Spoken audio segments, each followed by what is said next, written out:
Deal yet, says Greece. Italy slashes its growth outlook, and EU authorities in talks over a Spanish rescue plan, says the FT. So all attention on the periphery today as Eurozone leaders meet in Rome to debate whether Madrid should stop stalling and seek a bailout. Italy's Prime Minister leads those discussions after warning his country's recession will be far steeper than expected this year.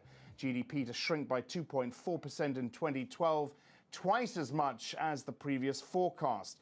In Greece, the coalition has failed to reach an agreement on a package of austerity cuts worth almost 12 billion euros, but the country's finance minister says progress has been made. There is agreement on a large part of the package, but there is a part that still remains open, primarily measures that have to do with the reformation of the state. But some good news. Spain's budget deficit hits 4% at the end of June, more than half its year-end target. The FT reporting that EU authorities are helping Madrid to craft an economic reform program that'll be unveiled next week. Let's get to Adam Cole, head of FX research, RBC Capital Markets. Morning to you, Adam. Talk of these, or news of these backroom talks seems to be supporting the euro for now, at least. Yes, supporting the euro and supporting risk appetite more generally. And I think what the markets like about the press stories is it appears to be a compromise that's being reached that would allow Spain to save face, essentially. So by doing the reforms before it's told to, it appears to be retaining a degree of autonomy. And if some compromise along those lines can be reached, that takes us a significant step further to unlocking the ECB's balance sheet and the support programme the markets are hoping for being put in place. And how much time is the market going to give these talks and Spain to actually get this into place?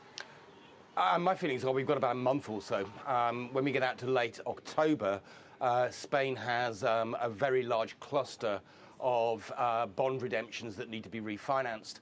And I think it's extremely unlikely the market would digest that amount of supply if Spain hadn't triggered the ECB bond buying program at that stage. So for me, late October is really the point at which we run into serious constraints. On the back of QE3, I mean, when we look at euro dollar and we look at dollar yen, this is really a dollar weakness story, isn't it? And that now, the dollar yen rally seems to be unwound, and that, of course, putting pressure on the Japanese again. It is, yes. I mean, I think a large part of the recovery in the euro previously into last week had also been dollar weakness rather than euro strength independently. As far as Japan is concerned, I think it's remarkable how quickly we've forgotten the easing in policy the Bank of Japan put in place this week. All of the yen weakness on the back of that is unwound. And my feelings are that that is an enduring trend. There's very, very little that domestic policy in Japan can do to put downwards pressure on the yen. QE just doesn't have the transmission mechanisms in Japan than it does in the case of the US or the Eurozone. So very quickly, dollar yen, where does it go now, and euro dollar? I think dollar yen it's going to struggle to break through the year's lows, so it's going to be a slow grind lower from here. But if you're patient, 12 months hence, my target for dollar yen is 70. All right, Adam, many thanks. Bank of England Governor Mervyn King gave a downbeat assessment of the British and world economy Thursday in his first live TV interview after nearly 10 years in office, and warned the Eurozone could yet fall apart. King also said it might be acceptable for the UK to miss its debt target. If it's because the world economy has grown slowly, and so we in turn have grown slowly, then it would be acceptable to be in that position, yes. A promotion for James Murdoch a day after a scathing review from the UK's broadcasting regulator into his handling of the hacking scandal. James is to be given more responsibility over News Corp's US TV operations. The promotion comes on the heels of the regulator's ruling that UK pay TV company B-Sky B was fit and proper to hold a broadcasting licence. Deutsche Bank set to slash jobs in Germany. More than 500 jobs are said to go in Bonn and Frankfurt, according to a German newspaper.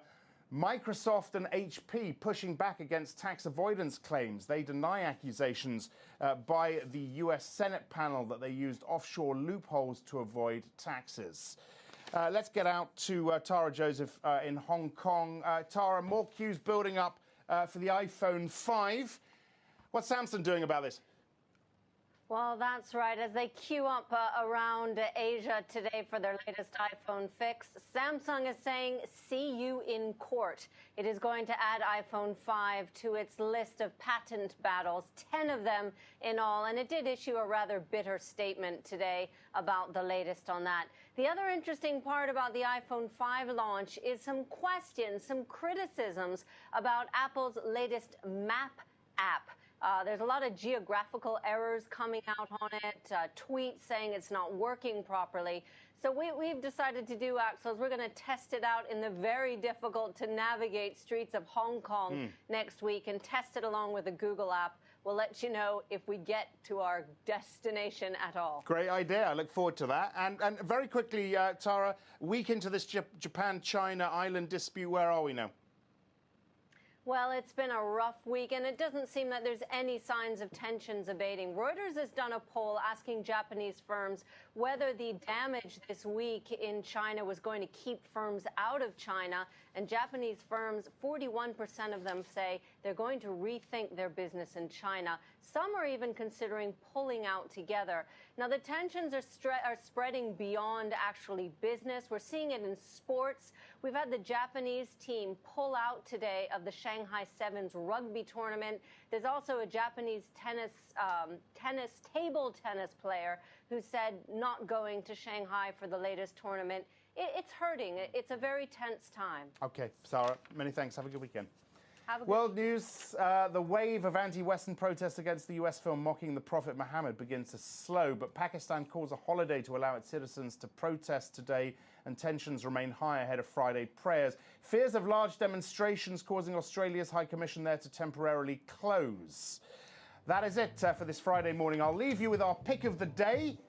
Maybe it speaks for itself, maybe not. House Minority Leader Nancy Pelosi watches as House Speaker John Boehner helps hammer her nail during a ceremony for the presidential inauguration construction in D.C. yesterday. The official inauguration, of course, takes place January 21st, 2013. I'm Axel Threlfall. This is Reuters.